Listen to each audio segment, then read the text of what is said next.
on the floor, 73 were in fact members of ODM. We applaud these great patriots and thank them for being true representatives of the people. As a party, we celebrate you for being on the right side of history, and the party has charged the Honorable Opio and I and the Whip, Junet Mohammed, to convey this message to each individual member who stood with the people of Kenya.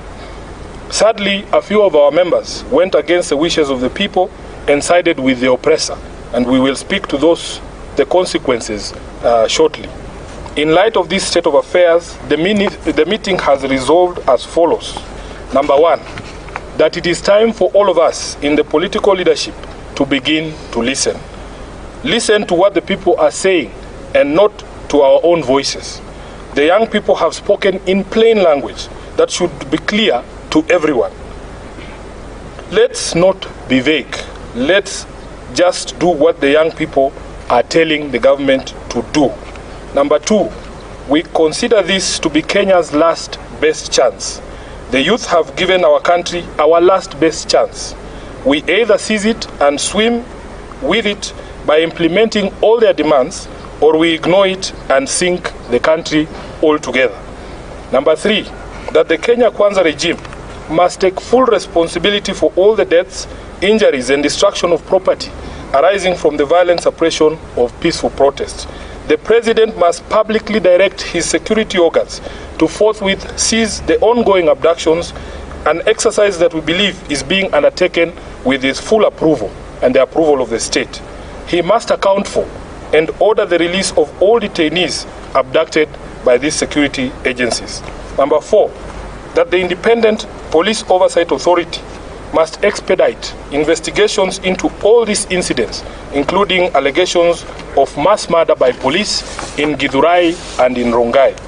We were shocked to watch the President claim on live television that only one life was lost. It tells you how out of touch with reality he is.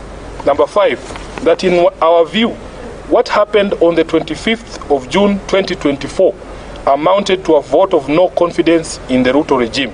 It is clear that this fact is totally lost on Ruto. It is reflected in his petulant proposals on how we manage our economy following the rejection of his tax bill. Instead of focusing on cutting wastage, opulence, and corruption in his regime, he is hitting back at the Kenyan people with threats to cut funding for the judiciary and the county governments. Six, that the ODM party will support credible austerity measures in the executive and in parliament.